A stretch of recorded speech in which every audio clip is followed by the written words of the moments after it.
In a situation that caught me completely off guard, it turned out there wasn't a spot reserved for me during a family trip I was hesitant about from the start. This journey was meant to take us to a luxurious hotel, a setting I was not eagerly anticipating. My husband, Henry, seemed to ignore the obvious tension directed towards me and chose to walk away, promising we'd reconnect at the hotel's checkout. Left alone, I watched as they vanished into the opulence of the hotel. My name is Olivia, and this year marked my 32th birthday.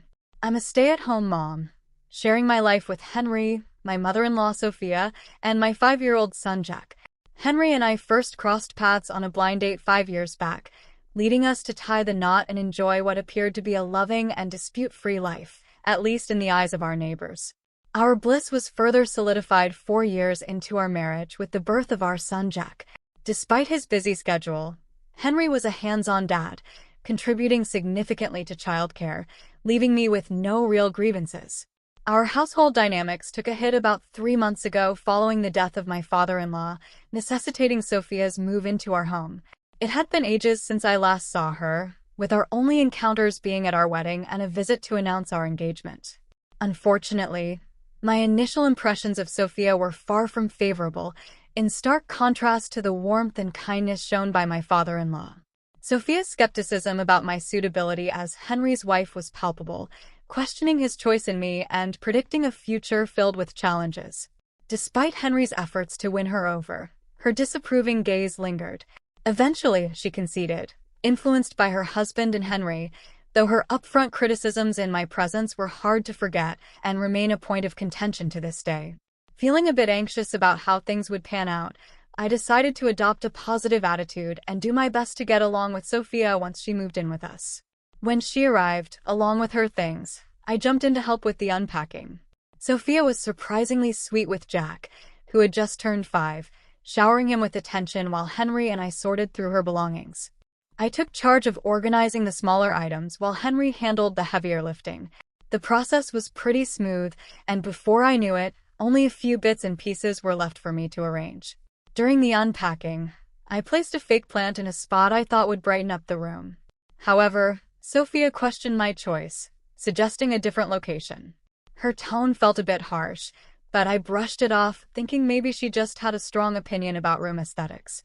I moved a plant without arguing, hoping to keep the peace. Meanwhile, Sophia spent some time with Jack and then turned her attention to the TV, leaving me to juggle watching Jack and finishing up the unpacking. Henry was taking a well-deserved break after all the heavy lifting, so I didn't want to disturb him. I wrapped up with a mix of emotions, trying to convince myself that Sophia was just adjusting to her new surroundings, which helped me set aside my growing irritation. However, Sophia's critiques became a daily occurrence. One morning, after getting up early to prepare breakfast for everyone, I decided to take a short break. That's when Sophia commented on the state of the house, urging me to clean instead of resting. Her relentless criticism combined with her absence during the day and lack of contribution started to wear me down mentally.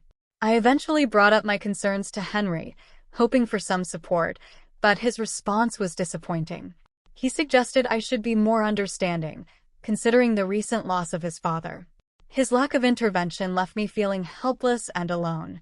My nights ended with me lying in bed, overwhelmed and on the brink of tears, thinking about my situation.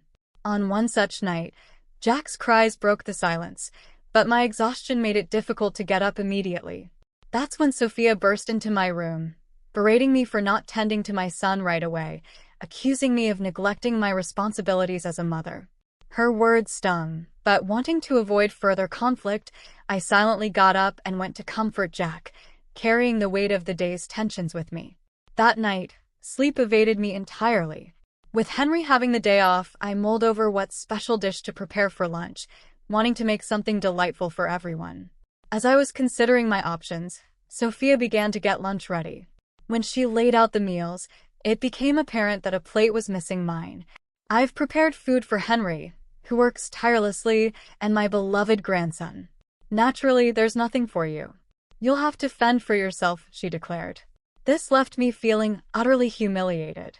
It dawned on me then her actions weren't just harsh admonitions. They were deliberate acts of bullying, a realization that hit me hard.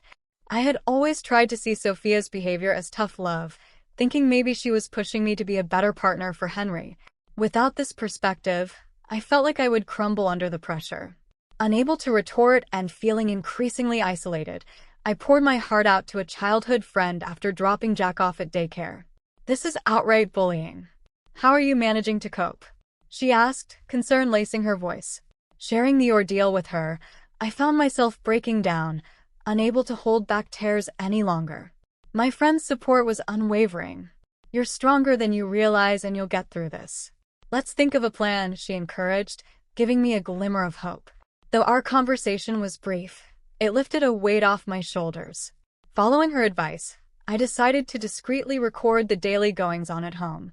I picked up an affordable recorder on my way back from picking up Jack and set it up in a hidden spot at home. Amidst my cleaning spree, I stumbled upon a piece of paper that had slipped out of one of Sophia's drawers. It was a personal loan agreement with a staggering sum of $20,000. Shocked but realizing its potential significance, I pocketed the document. Later that evening, with Sophia back and Henry returning just in time for dinner, we sat down to the usual setting. Sophia's complaints. Out of the blue, she mentioned a discount coupon for a luxurious spa hotel she had received from a friend, clearly hinting she wanted to use it. Henry was instantly supportive of the idea, and even Jack seemed thrilled at the prospect. This unexpected turn of events seemed to offer a brief respite from the tension at home, sparking a mix of emotions within me. Truthfully, I wasn't excited at the thought of joining them on the trip, anticipating nothing but discomfort for myself. Yet surprisingly, Sophia extended an invitation my way, acknowledging my hard work around the house with an offer to tag along. Her unexpected gesture left me stunned, considering her usual behavior towards me. For a moment, I dared to hope her intentions were genuine, not spiteful. That night, I found myself restless, weighing the pros and cons of accepting the invitation. Henry approached me with a plea, expressing his desire for me to accompany them. He explained his dilemma. He couldn't rely on his mother to watch Jack, and managing our son alone on the trip would be too challenging. My frustration with how he had overlooked his mother's treatment towards me bubbled to the surface. "You've never stood up for me against your mother's unfair treatment. Why should I agree to this?" I retorted, leaving Henry at a loss for words. However, he was persistent, leading me to lay down my terms if I were to consider joining them. In a moment of revelation, I showed him the personal loan agreement I had discovered in Sophia's room, revealing her $30,000 debt. Henry was visibly shocked, unable to fathom his mother's financial burden. He proposed that we assist in settling the debt, a request that put me in a difficult position. Given Sophia's behavior towards me, I was initially reluctant to offer any help. Yet, Henry's earnest plea led me to propose my own conditions for any assistance in my participation in the trip. My demands were clear. Henry needed to intervene whenever Sophia mistreated or overly criticized me. Additionally, I insisted on establishing clear rules for Sophia's behavior, to be written and displayed throughout the house. If she failed to adhere to these terms, we would have no choice but to ask her to leave.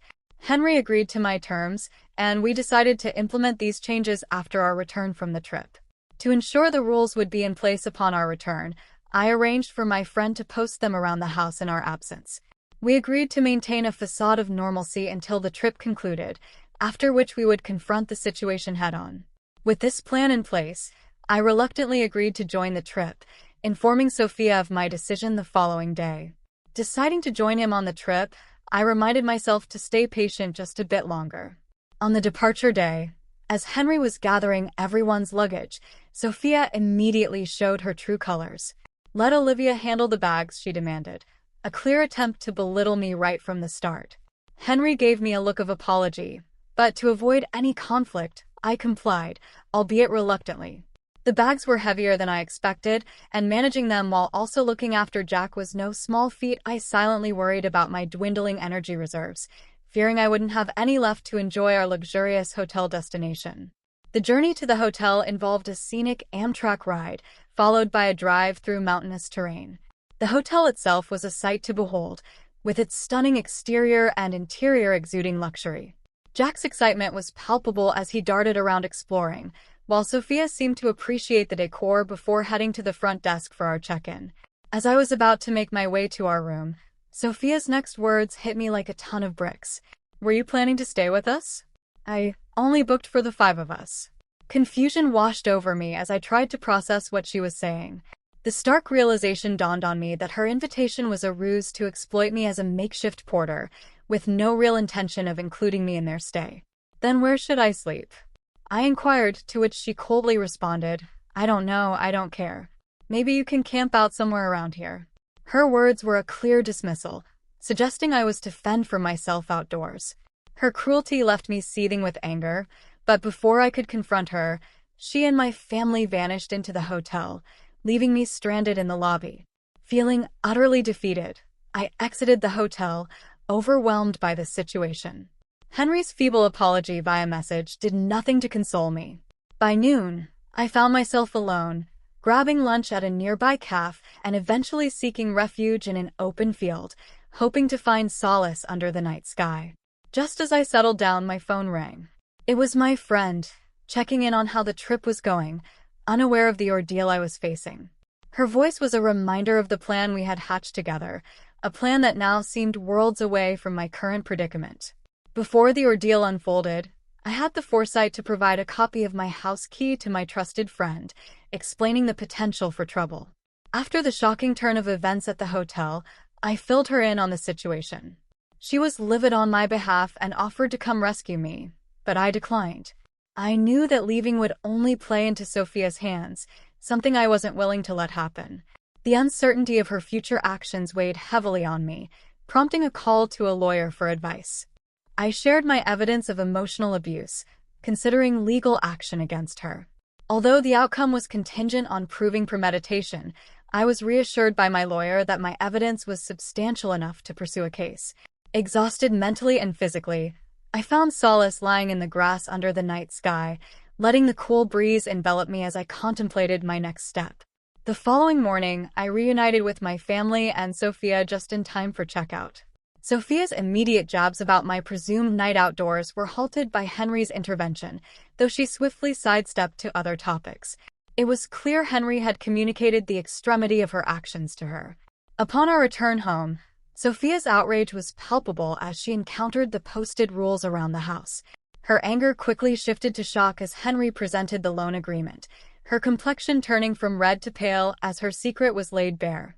Under pressure, she confessed to squandering her late husband's life insurance and accumulating debt thereafter. Henry and I stood firm on the consequences we had discussed. Facing eviction and legal action, Sophia listened to the recorded proof of her behavior, her defiance turning to desperation. She pleaded for mercy, promising to adhere to the new house rules and change her ways. Her earnest apology and willingness to reform took me by surprise. It was a moment of vindication, seeing her so humbled and eager to make amends. Reluctantly, I agreed to give her a chance, under the condition that she truly abide by the rules and curtail her aggressive behavior. Her gratitude was palpable, and for the first time, I felt a glimmer of hope for a more peaceful coexistence. Just when I thought we had turned a corner, my legs gave way, and I collapsed to the floor. Henry quickly helped me into a chair before turning his frustration towards his mother, his voice laden with disappointment and disbelief. It seemed the revelation of the debt had eroded his respect and trust in her. The thought of being sternly reprimanded by her own son was something Sophia had probably never anticipated, and her frantic apologies reflected her shock. After the confrontation, she spent the day in silence, her gaze lost to the sky, signaling a seismic shift in the household dynamics. The following morning, I stuck to my routine, getting up early to prepare breakfast. Despite the recent upheaval, Sophia slipped into old habits, throwing a barbed comment my way. However, this time, Henry immediately countered her with a firm reminder of their recent discussion, leaving her speechless and retreating to the sofa. I couldn't help but stifle a chuckle at the scene but focus back on breakfast. Henry's guilt over not defending me sooner was apparent, and his struggle against the woman who raised him was palpable. Yet, I knew his heart was in the right place, and I couldn't fault him for the complexities of his feelings. His heartfelt apology later on, accompanied by tears, reassured me of his support. Over time, Sophia's demeanor towards me softened. While she still made occasional critiques, The underlying hostility seemed to fade. This newfound peace allowed me to breathe easier, fostering a healthier mental state. To manage the debt repayment of $700 a month, Henry and I teamed up, with me taking on a part-time job to contribute financially. Despite her past actions, Sophia took on the responsibility of Jack's daycare runs commendably, earning back some trust. To prevent any further financial missteps, Henry took control of managing her finances. Our family dynamic evolved gradually, inching towards a semblance of harmony. The ordeal taught me a valuable lesson about the complex interplay of love, family, and the challenges of living with a difficult in-law. I had once considered separation as an escape from the harsh criticism and unbearable treatment, but the discovery of the EOU became a catalyst for change, offering a chance to mend fences and strengthen our family unit. Perhaps there was a touch of luck in how things unfolded, but it also underscored the power of resilience and forgiveness in overcoming adversity. Reflecting on everything I've been through, my heart is full of gratitude for my friend's unwavering support. Her listening ear and encouraging words were a beacon of light in my darkest times. Without her, I'm certain the weight of my struggles would have overwhelmed me, possibly leading to a mental breakdown. It's a friendship I vow to treasure deeply. Recalling the hardships fills me with a mix of emotions. Tears well up as I acknowledge the effort I've put into keeping my family afloat. Despite battling depression and lacking the drive to daily chores, I persevered, ensuring my family had a decent life. Especially striving to shield my son from any hardship brings a sense of pride and accomplishment that warms my heart. Forgiving Sophia may be beyond my capacity, but she remains my mother-in-law and I've chosen to treat her with kindness. Time has a way of softening the sharpest edges of our conflicts since those challenging days. Years have passed. My son has blossomed, eagerly stepping into his preschool years. We're on the cusp of paying off the debts and are exploring the possibility of moving to a new home, marking a fresh start for our family. Sophia has gradually begun to assist me, easing the once tense atmosphere in our home. My bond with Henry has grown stronger, enriched by our experiences and mutual understanding. We're even contemplating the joy of welcoming another child into our lives. Our family stands on solid ground now, a testament to resilience, love, and the quiet strength that comes from facing life's trials head-on.